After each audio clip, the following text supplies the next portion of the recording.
Previously on the Lesser Prophecies. Faywin draws out a single dagger. She's going to attempt to throw it at the scamp. The scamp turns and then takes this dagger straight in the shoulder. And then it goes, "Oh my gosh, you hit me right in the shoulder. What'd you do that for, you jerks?" We were told that a priest of the divines was here, and that together with us, we would have a way to escape this place and get back home. My name is Koros Alferic, Guardian of the Wheel. You've seen it, haven't you?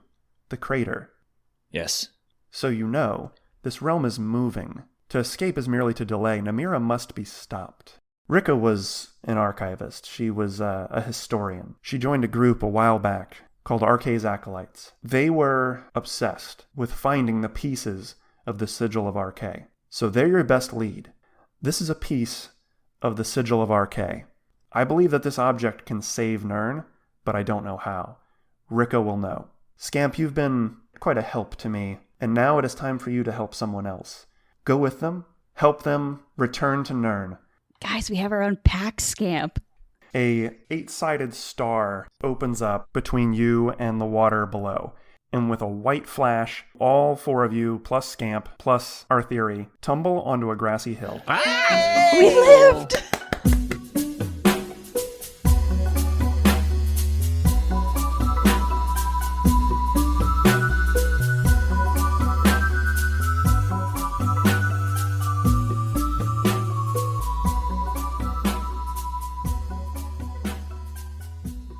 Okay.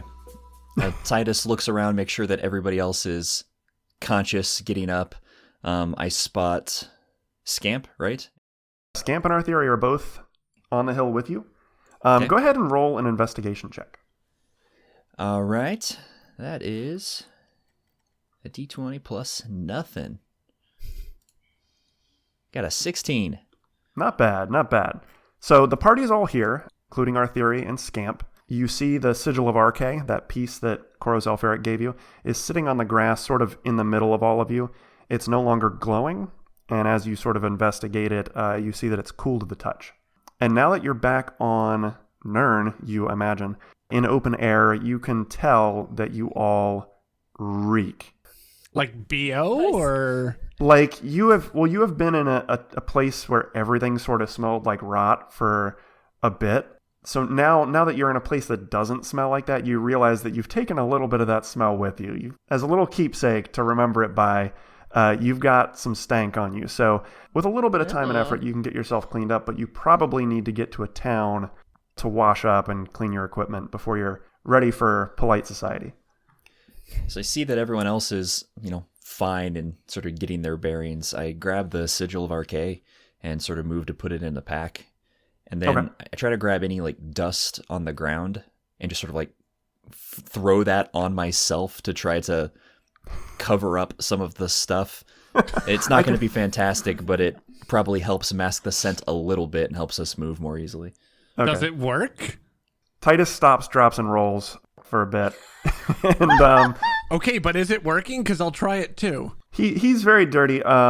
Yeah, I mean, it gets a little bit of it off. I think with a little bit of work just here on the hill, you just maybe take 10 minutes, you might be able to get some of the worst of it off. So you can kind of still pass for, a traveler who's been on the road for a few days, which people aren't too weirded out by. But walking into town, someone's probably still going to go, "Oh my gosh." Are we how are we up on a hill? Are we at the highest point around right now? Or are we? There's yes. Is there a stream nearby? Not nearby. So you are actually on in a foothill of an area with some mountains. Faywin and Lan, go ahead and roll nature checks. You're the naturey peoples. That's only going to be a 7. I got an 11. I'm just out of it. I'm so, just disoriented. Yeah, you took a slight bump to the head when you landed, so you're still shaking that out. All right, yeah, Lan with the 11 there. You can judge, looking by the mushrooms and the general sort of ashiness of the surroundings, that you are in Morrowind. And with that roll, I'll say that you're in Eastern Morrowind. You're on the mainland, not Vardenfell. And that you recognize the mountain range as the Velothi Mountains, which are between Morrowind and Skyrim. So you know these mountains because you've been to Narzlbur, which is on the other side of that mountain range. And I will say that from where you are, you can see to the west, you see mountains. To the south, there's some sort of woodland. To the east, somewhat close to you, maybe just a short, like an hour walk, there is a small town. And to the north, somewhat more of a walk, maybe 3 or 4 hours, is a town that's much larger. That's up against a coast. When Hugh said to the east, did everybody else hear Azura's voice and say, to the east, to Morrowind? To Morrowind. Fear not, for I am watchful. Exactly what I heard. But in my nerd voice. It's Clavicus Vile saying it this time. To the east, to Morrowind. Oh, Fear not, for I'm watchful. that's the best Clavicus file. I approve, actually. I'm down. How hungry would you say we are? Like, can we tell how long it's been since we last ate? So, Aravanda, you might remember that when you spoke to the factotum said it has been like 115 hours since last interaction. So you may have been there for like a couple days before you even awoke. So you're probably pretty famished. Okay. Didn't we have food with us? Famished and 'Cause didn't smelly. Yeah, we- you have food in Yeah, your we have packs. food. Yeah. And I'm going to say that what's in your packs probably isn't too bothered by having been through the void. Interdimensional travel? Yeah, otherwise, yeah, you get in there, it's just bugs. So while everyone else is rolling around in the dirt like a bunch of hogs, Arvandi just starts rifling through her robe pockets and like her pouch. You know, like no one kind of knows what she's rumbling for, but she at least has her spell book, and she just kind of like, gets like a sigh of relief, and then just sort of looks at everyone like, what? I thought you were like reaching for like a hoagie in your pack, but instead it was like spellbook. Okay, thank you. Oh my gosh. We need to get a bite to eat. We need to get our energy back, guys. And so now that he's covered in dust and doesn't reek as terribly, Titus goes ahead and gets into his pack and just pulls out whatever basic ration is there, and probably hardtack, and munch down because, man, we're tired. Yeah, Imperial Lembas bread. Yes. Okay, yeah, while you're doing that, Aravande, go ahead and roll a history check. I'm going to have everybody make a roll today. 10. 10. Not bad. So just to give an understanding of what's happening in Morrowind right now, since we haven't seen that in a video game in a bit, the Dunmer have had a hard time lately. Their gods have abandoned them, the Red Year destroyed their province, the Argonians invaded in repayment for generations of abuse against them. The current generation of Dunmer grew up hearing stories about Dunmer superiority, but it didn't quite match up with what they were experiencing, which was suffering and loss and pain and death. I'll say with a 10, at some point after the events of Skyrim, the Dunmer people turned on the Great Houses. They basically handed them over to the Argonians. They said, in exchange for an armistice, we will give you any leadership in the Great House that you want, and anyone else responsible for the abuses against you. Dang! During this time, the Argonians govern the majority of the Morrowind mainland, and the Dunmer people are slowly beginning to rebuild and come to terms with who they are now and what their people have done. This is spicy. Lord. I like it. Spicy new lore that isn't in the games. Well, that's depressing. But kind of maybe understandable as an Altmer giving our really weird history stuff too, so okay. Yeah, you're like, you know what? Fair. Would an Altmer be indifferent, happy, or sad that the Dunmer were being ruled by the Argonians? It depends on the Altmer. I don't know. Aravander has a little bit of a complicated relationship with Tamrielic history. Oh. Like she got C's in the class? I mean, she was a nerd, so probably A+, but you know. While we're chatting about that, I asked how long ago the houseless armistice was made. We'll say it was about 30 years ago. Okay. So in that case, most likely Argonians we meet are not going to be just marauders at this point. Yeah, no, they're pretty much in government at this point. Argonian politicians. What does Argonian government look like? Do you have little powdered wigs? Little glasses and the... With the curls. Scamp kind of turns, around to you all and says, so how do mortal towns work? Like, do I go in and everyone says, hey, look, there's a scamp, and they all pet me on the head, and then they're friend? I don't think that they'll be petting, at least not to start with. Granted, if it's Argonians, I guess I can't say for sure. Okay, but they're gonna be my friend, right? I don't know. Aravande, do mages often have thralls around that aren't assaulted on sight? It depends on where you are and who you are, but we'll be your friends, I guess. Oh, awesome! That's comforting. I've heard stories of a scamp that lived in Caldera in Morrowind that would traded with people, but I don't know if those are true. So, okay, Scamp is somewhat mollified and is ready to just march into a town. Should we leave Scamp out? I don't know if this will be safe for you or not. I think you should at least walk next to Aravande and probably don't go introduce yourself to anybody. You could just be my summons and I'll be a mighty conjurer. What could go wrong? Mortals are stupid, they'll believe that. I don't know about Should that. we let somebody else and check around first before Scamp comes in? I'm just worried about that being a criminal act in Morrowind. I don't have a ton of experience in Morrowind to know what their laws are here. Is anyone willing to part with a cloak? Dress them up ET style. We're doing ET. Okay. I mean, I do have some extra clothes, but they're not going to fit. Who's good with deception? This is my son. Nope. Not mine. Could Scamp roll for deception? I am 100% willing to roll for Scamp on deception, but he will have a 0 on his skills for Fine. that. Let's do it. Let's find out. Let's dress up Scamp to see how livable, how realistically we can get Scamp to look like Aravande's little brother. Why I my don't little know. brother? What's wrong with the mage idea? It's in the ears. Yeah, it's in the ears. I have very nice ears. You have lovely ears. Okay, let's take some clothes. We'll dress up Scamp and let's see how believable this looks. Let's just try it at least. I'm losing it over here. I All guess. right, 5 minutes later, we've got a fashion montage. How's he look? Yeah, so all right, yeah, there's definitely some nice like 80s music bouncing around as you're trying different things. Some makeup kits, you find some berries and you're like trying, eyeshadow and stuff. It's a little like it kind of looks like a hood, like a baggy hood. Yeah, you all sort of back away from Scamp, and Scamp is wearing a robe that's been kind of like wrapped and tied a little bit. Ears are kind of pushed into the hood. He's ugly, but maybe You look great, Scamp. beautiful. Could he look like a weird type of Khajiit and blend in with our theory? Our theory at this hasn't really been interacting with anyone. He's been looking around, and he says, "Everyone, shut up, shut up, shut up. Listen. Do you hear that?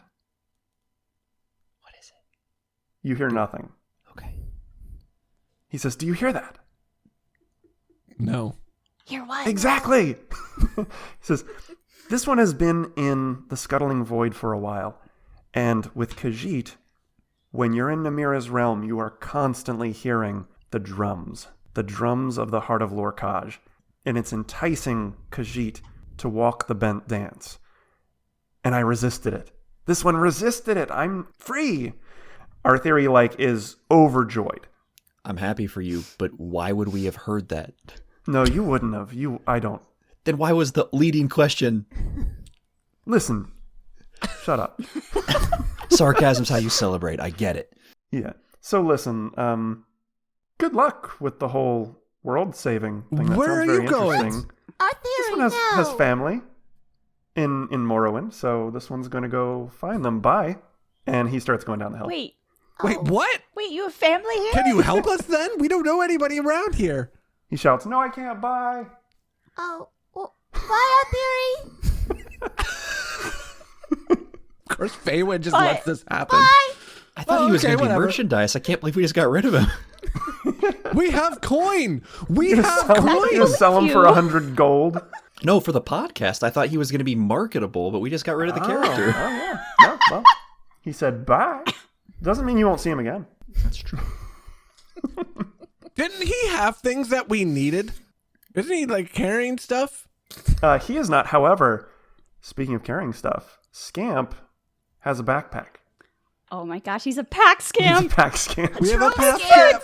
excited. He did put a little backpack on. Koros Alferic gave him some things, and he takes this pack off and begins to rummage through it and says, "Yeah, Koros gave me some things for this epic quest, and I think she wanted you to have it." He passes over his pack to you all, and there's a few items in it. There are 2 healing potions, Yay. which may be helpful. I presume we already all know how those work. But for those who don't, go ahead and Yeah, so I think it's I think Here's that's the a tutorial. 2d4 plus 2 healing potion, right? 2d4, yeah, that's right. Plus 2. So it's very basic, but helpful, especially in early levels. So 2 of those, a spyglass, a ESO Elsewhere commemorative coin, worth about 100 gold. And the last item Scamp pulls out is a small wooden crate, which he says, "Yeah, I don't know what this is," and just hands it to Lon. Can I open the crate? Sure. I open the crate. Okay. You open this small crate with an Ouroboros on the side. Oh my gosh. Go ahead and roll a d20. Oh no. Oh, I can't wait to see your RNG. It's not an Apex mount. It better Surprise. be a Radiant Apex mount to carry us to victory. Oh no, a 4. A 4. Oh, it's gonna be all basic items that I'm just gonna turn to gems. A basic Yeah. debilitating poison. Yeah, you Guys, you yeah. open you open this crate. There is a flash of light. Can I buy more? You can. All you need is a crate. All my money goes to the crates right now. You have 15 scamps.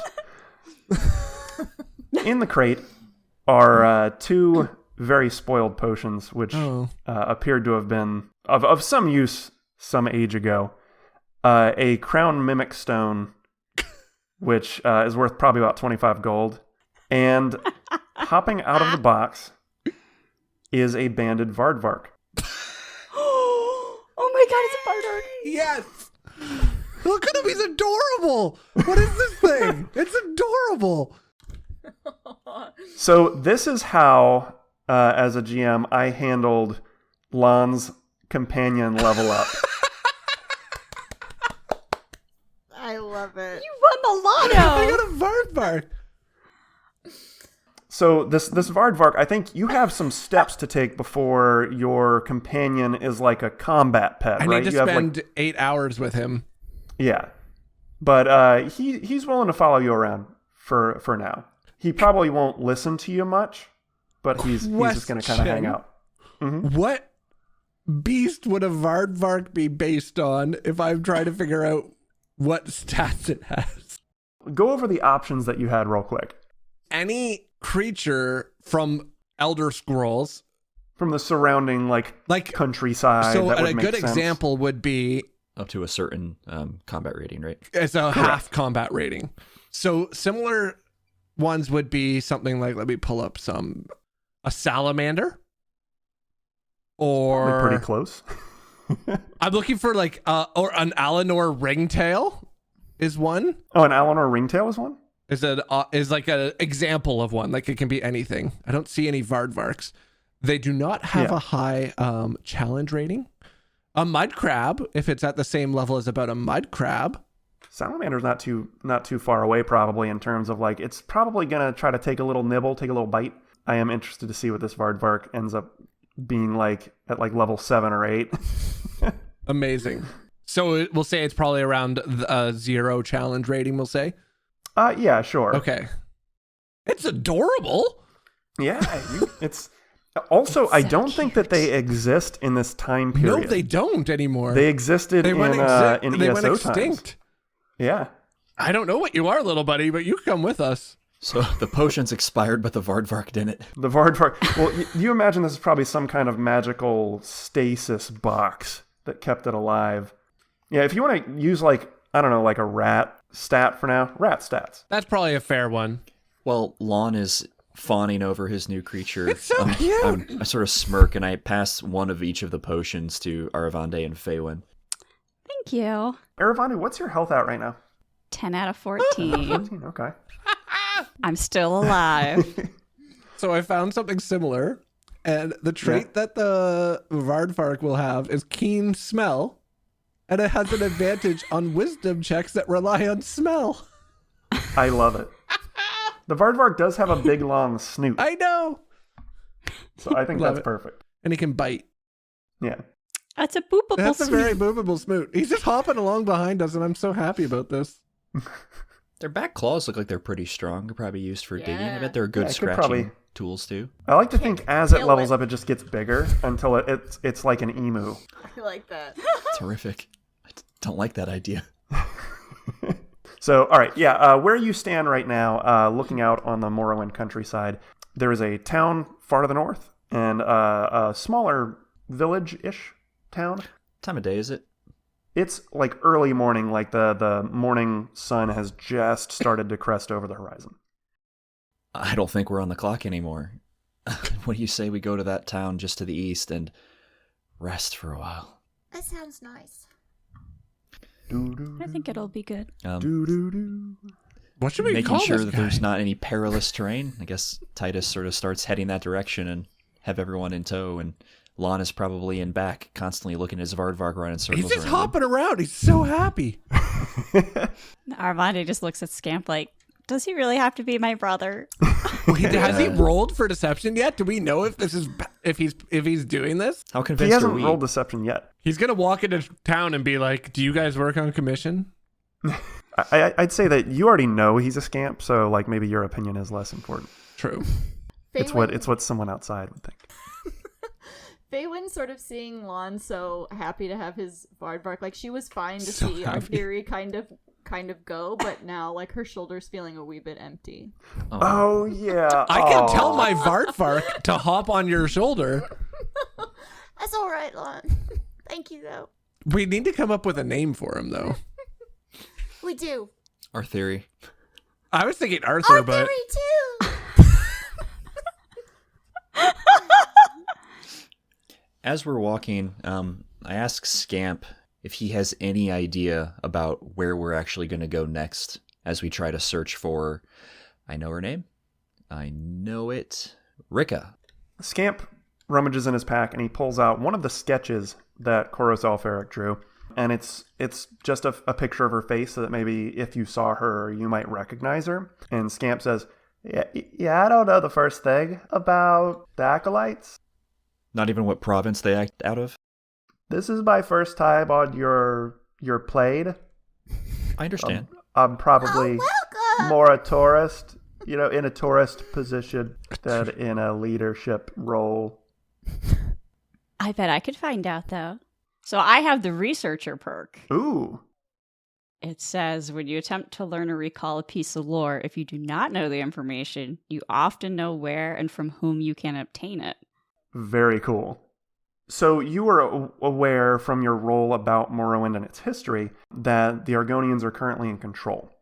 So while Morrowind is not known for worshipping any of the divines, there are people that live in Morrowind who probably do. And the people who govern Morrowind would probably need to know something about the religions being practiced in order to best govern the people.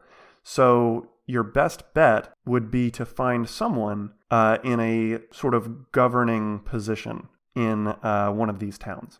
Well, easy. We'll just go talk to the head honcho, whoever that is, wherever we're going. Maybe after a bath, perhaps.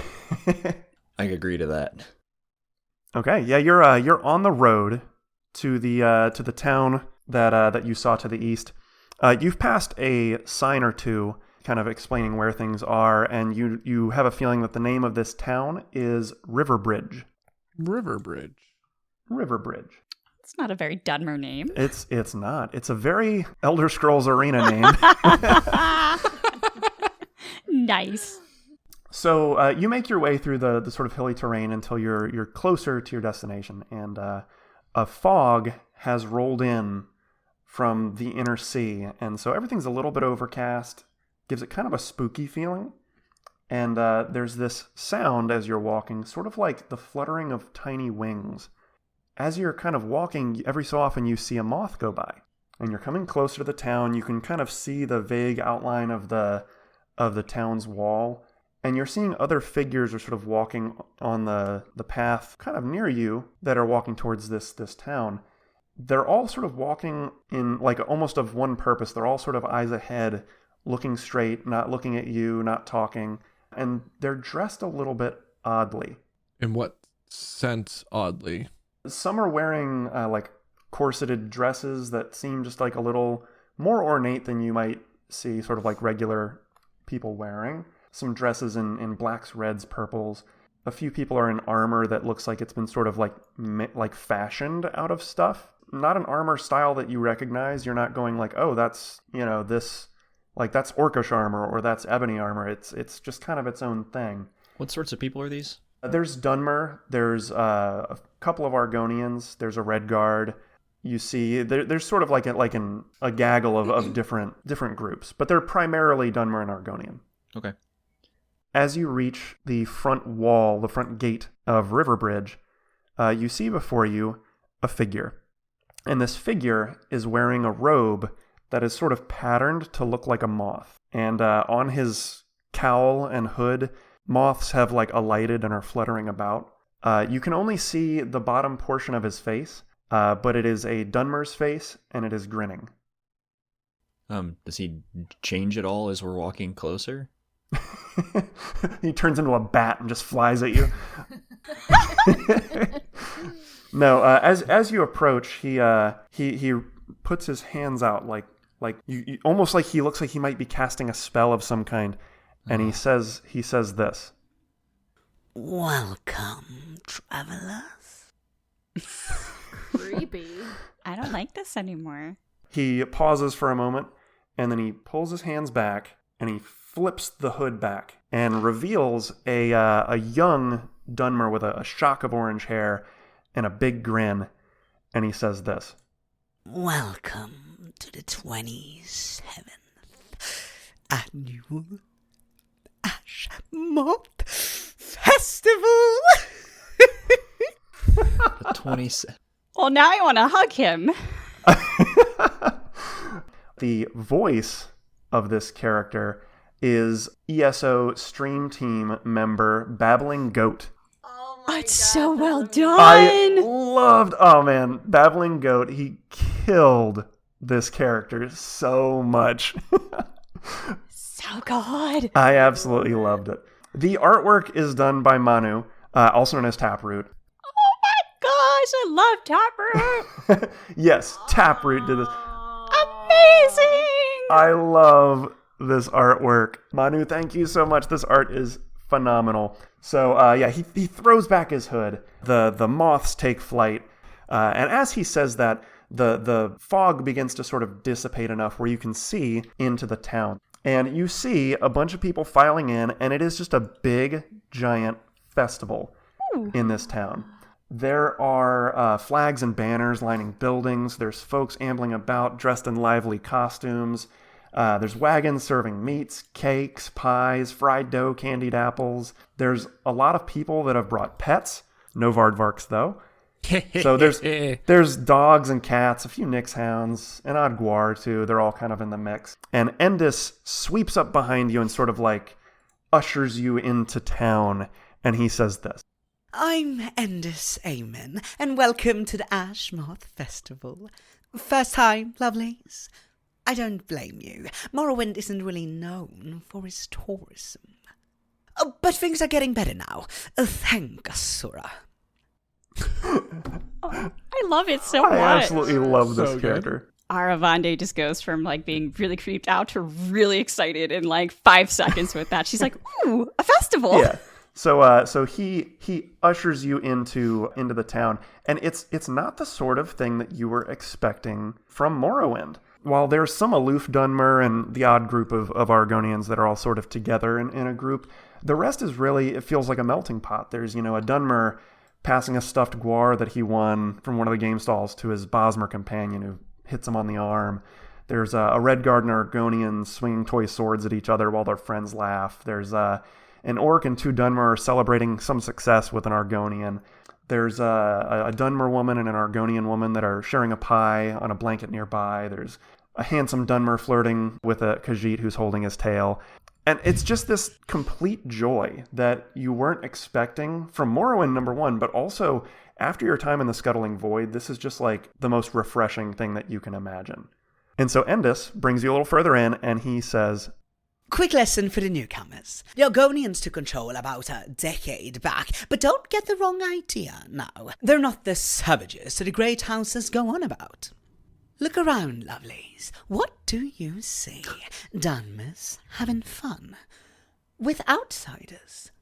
Dating outsiders? Well, it is not your mum and dad's Morrowind, that's for sure.